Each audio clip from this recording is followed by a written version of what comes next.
G. K. Chesterton. Por que sou católico? Ora, foi exatamente aqui para mim que a coisa começou a ficar estranha e interessante. Pois olhando a retrospectiva para crises religiosas mais antigas, penso ver certa coincidência, ou melhor, um conjunto de coisas excessivamente coincidentes para ser considerado uma coincidência. Afinal, quando chega a pensar nisso, todas as outras revoltas contra a Igreja, antes da Revolução e especialmente desde a Reforma, contaram a mesma estranha história. Todo grande herege sempre exibiu a combinação de três extraordinárias características. A primeira é que ele escolhia alguma ideia mística do conjunto harmonioso das ideias místicas da Igreja. A segunda característica é que ele usava aquela única ideia mística contra todas as outras ideias místicas. A terceira, e a mais singular, é que ele parecia não ter tido nenhuma noção de que sua própria ideia mística favorita era uma ideia mística. Pelo menos no sentido de uma ideia misteriosa, dúbia ou dogmática. Com estranha e incomum inocência, ele aparentemente sempre considerava esta ideia uma coisa natural. Ele a pressupunha inatacável, mesmo quando a estava usando para atacar ideias similares. O exemplo mais popular e óbvio é a Bíblia. A um pagão imparcial ou a um observador cético, essa deve ter sempre parecido a mais estranha história do mundo. Que homens invadindo um templo para destruí-lo, destruindo o altar e expulsando o padre, encontraram lá certos volumes sagrados intitulados Salmos ou Evangelhos.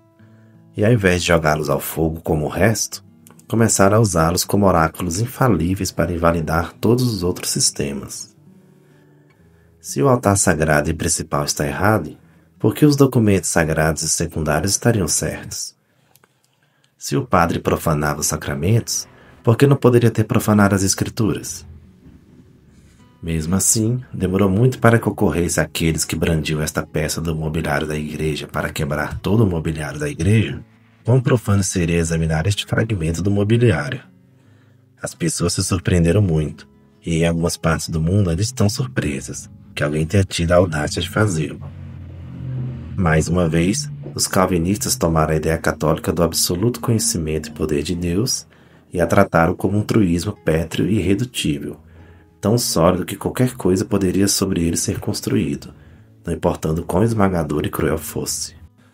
Eles estavam tão confiantes na lógica de seu princípio fundamental da predestinação que torturaram o intelecto e a imaginação com terríveis deduções a respeito de Deus, que pareciam transformá-lo num demônio.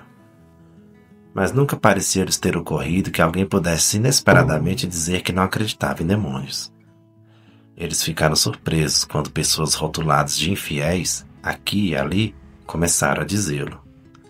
Eles tinham suposto a presciência divina tão definitiva que ela devia, se necessário, consumar-se através da destruição da misericórdia divina. Então veio Wesley e a reação contra o calvinismo. Os evangélicos apoderaram-se da ideia eminentemente católica de que a humanidade tem o sentido do pecado. E eles perambularam por todo o canto a oferecer a todos alívio de sua misteriosa carga de pecado. É um provérbio, e quase uma piada, que eles se dirigissem a um estranho na rua e se oferecessem para abrandar sua secreta agonia do pecado. Mas raramente pareceu-lhes ter ocorrido, até muito mais tarde, que o homem na rua pudesse responder que ele não desejava ser salvo mais do pecado do que da febre maculosa ou da dança de São Vito, porque estas coisas não estavam causando-lhe nenhum sofrimento. Eles, por sua vez, ficaram muito surpresos quando o resultado do otimismo de Rousseau e da Revolução começou a se expressar nos homens que alegavam uma felicidade e dignidade puramente humanas, um contentamento com a camaradagem com os da sua espécie, terminando com a feliz vociferação de Whitman de que ele não perdia o sono e não chorava por seus pecados. Ora, a verdade pura e simples é que Shelley, Whitman e os otimistas revolucionários estavam eles próprios repetindo tudo novamente.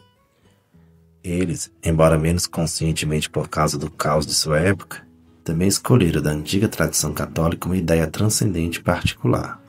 A ideia de que há uma dignidade espiritual no homem enquanto homem, e uma obrigação universal de amar o homem enquanto homem, e agiram exatamente do mesmo modo extraordinário de seus protótipos, os wesleyanos e os calvinistas.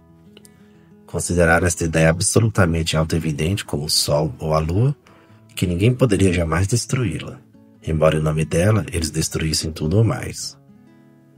Eles insistiam permanentemente em sua divindade humana, em sua dignidade humana e no inevitável amor por todos os seres humanos, como se essas coisas fossem simples fatos naturais.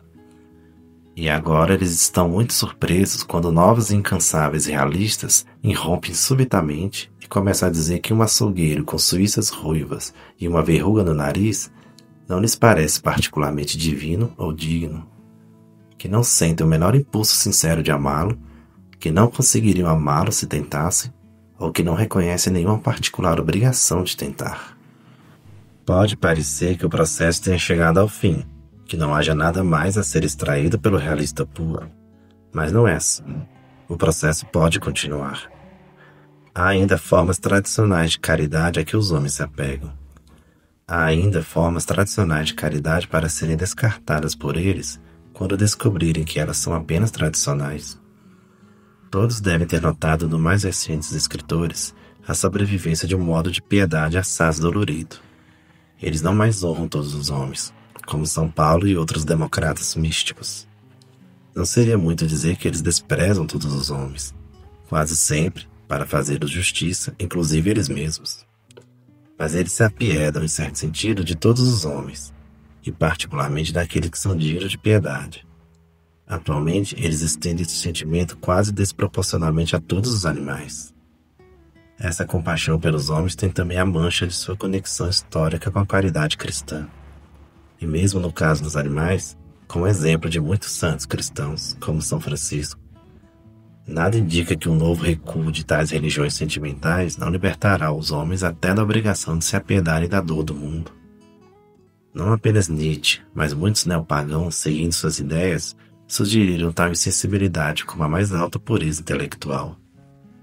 E tendo lido muitos poemas modernos sobre o homem do futuro, feito de aço e iluminado com nada mais cálido do que fogo verde, não tenho dificuldade de imaginar uma literatura que se orgulhasse de um desapego impiedoso e metálico.